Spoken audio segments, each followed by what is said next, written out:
Hurricane warnings up in Florida. And at Sachs-McCoy Air Force Base, weather watchers keep a sharp eye on the progress of the season's fourth tropical storm, while flight crews file flight plans to evacuate base aircraft as the big blow approaches.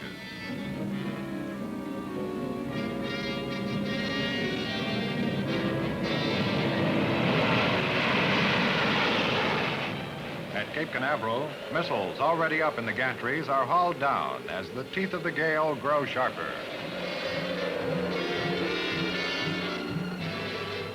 On the Sunshine State's southern tip, Homestead Air Force Base is racked by high winds and torrential rain.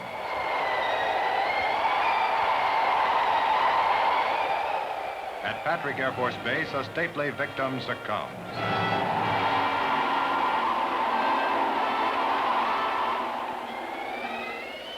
As the water rises, victims are evacuated. The wind and water subside, and Air Force helicopters survey the damage in the Florida Keys, where Donna's winds reached a force of near 150 miles per hour.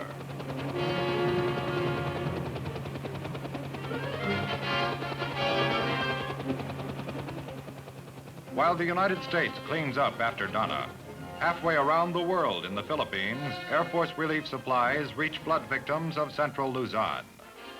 Food, medical supplies, water purification tablets, a myriad of articles delivered to a people in desperate need of help. Helicopters of the 405th Fighter Wing mount numerous mercy missions, delivering relief supplies in the only practical way. In the defense of freedom and in relief of human suffering, the Air Force stands always ready to serve.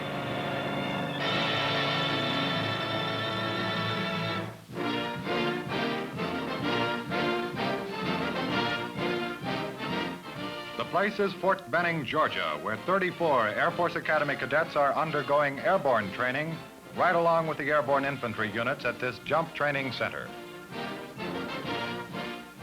The Academy cadets volunteered to give up their summer leave time to take this tough 3-week course, which demands the greatest discipline and physical stamina. The only drag the cadets had at Fort Benning was supplied by the wind-blown parachute as they mastered recovery techniques. At the end of 2 weeks, the trainees get up in the world, 250 feet up, for a simulated live jump.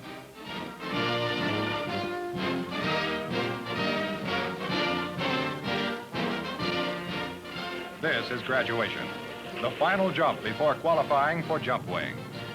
From a C-123 Provider, the trainees plunge earthward from an altitude of 1,250 feet.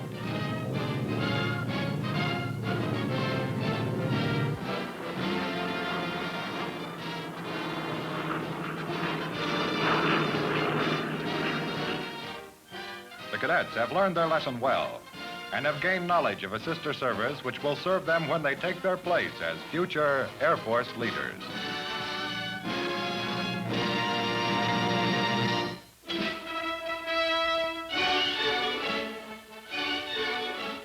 Jumping here and there around the Air Force, Scott Air Force Base, Illinois. An estimated 100,000 people turn out for a day-long show designed to give the public a first-hand look at some of America's aerospace power and to keep as many people as possible off the crowded highways during the dangerous holiday weekend.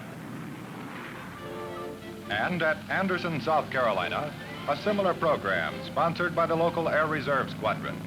Bevo Howard, president of the Hawthorne Flying Circus, puts his Bucher Jungmeister biplane through some exciting paces.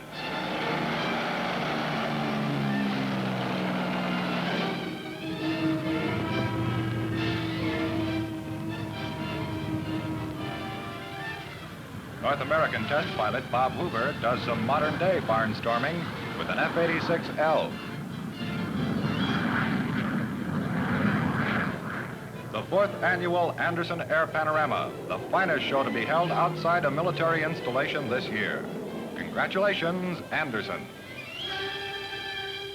At Gunter Air Force Base, Alabama, is located one of the biggest correspondence schools in the world.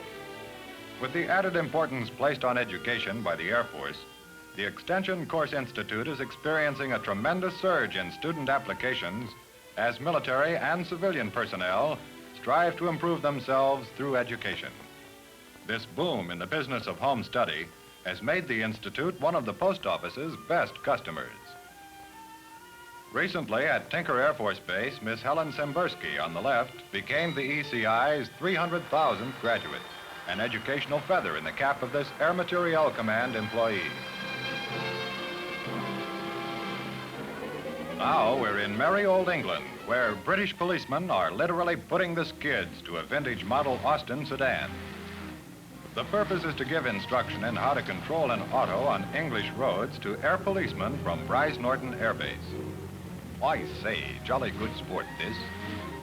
Wet roads with a variety of surfaces, together with right-hand drive, could be a bit confusing if you don't get the hang of it. And we're not skidding. There you go, chaps. Nothing to it, really. That's it for feature flashes from here and there around the Air Force.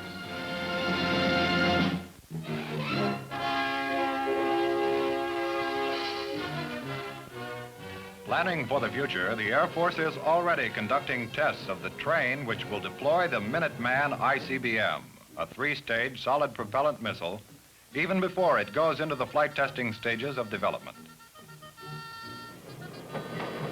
The Minuteman train is deployed from Hill Air Force Base in Utah, and current test runs over existing lines in the West are aimed at checking out the extensive communication systems aboard, which link the train with its home station and the command post at SAC headquarters. Added to the test of communications, these trips out, which last 2 weeks at a time, give the launch train personnel a chance to get used to this nomadic existence and to determine what, if any, adjustments are to be made before the system starts hauling the Minuteman. There's a lot of beautiful scenery along the way, the kind the travel posters mention. And inside, the comforts of home. The Minuteman train, a mobile launch pad for an upcoming weapon system, will add new strength and versatility to this nation's deterrent power for peace.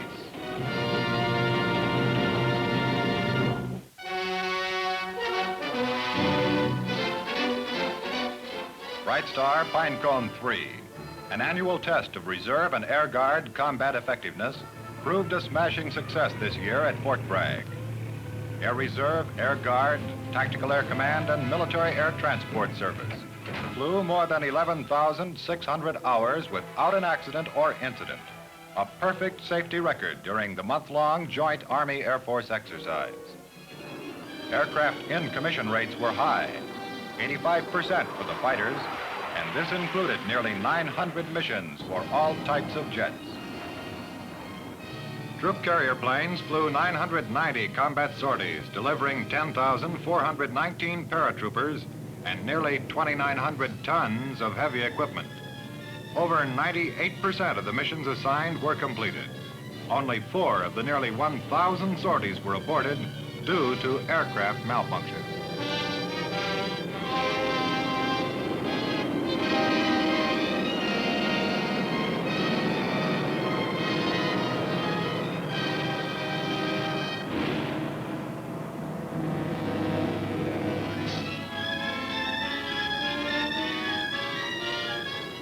The fact that Brightstar Pinecone 3 was carried out in a congested area without incident or accident involving aircraft is a tribute to the professional competence of the Air Reserve Forces and regular units of the United States Air Force.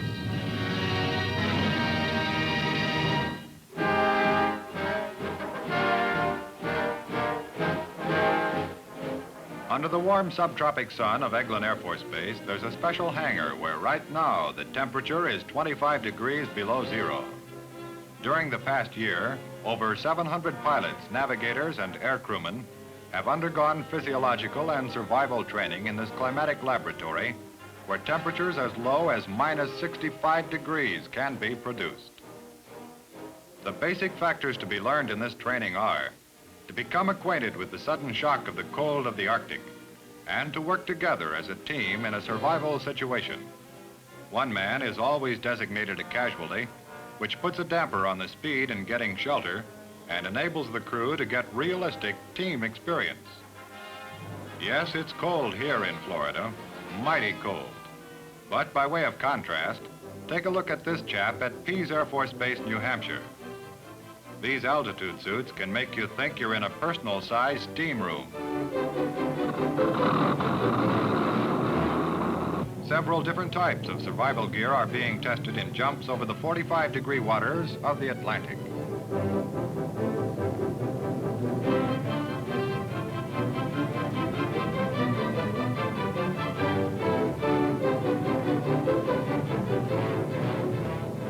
Parachute, raft, life preserver, survival kit, protective garments, all get a good shakedown in this type of test.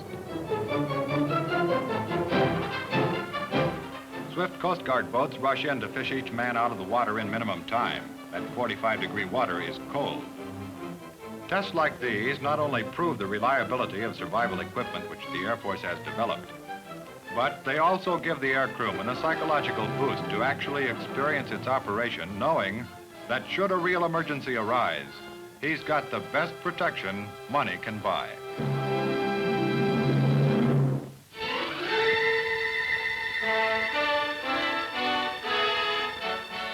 September 10th, a quiet night for the nation's airlines.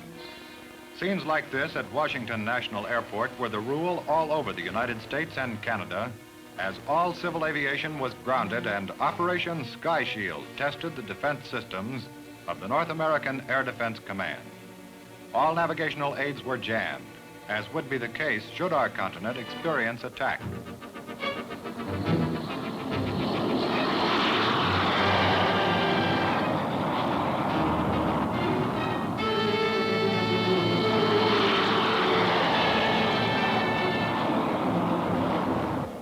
During the 7-hour test, SAC B-52 and B-47 bombers plied the night sky, giving 200,000 ground and air crews an idea of what to expect in an actual attack.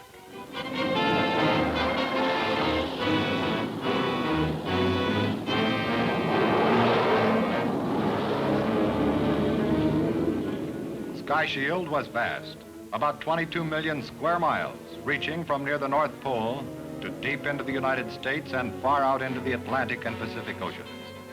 Our air defense establishment got a realistic rehearsal, and lasting benefits will result from the operation. From ocean to ocean, from pole to gulf, the North American Air Defense Command stands poised to defend our nation against aerial attack.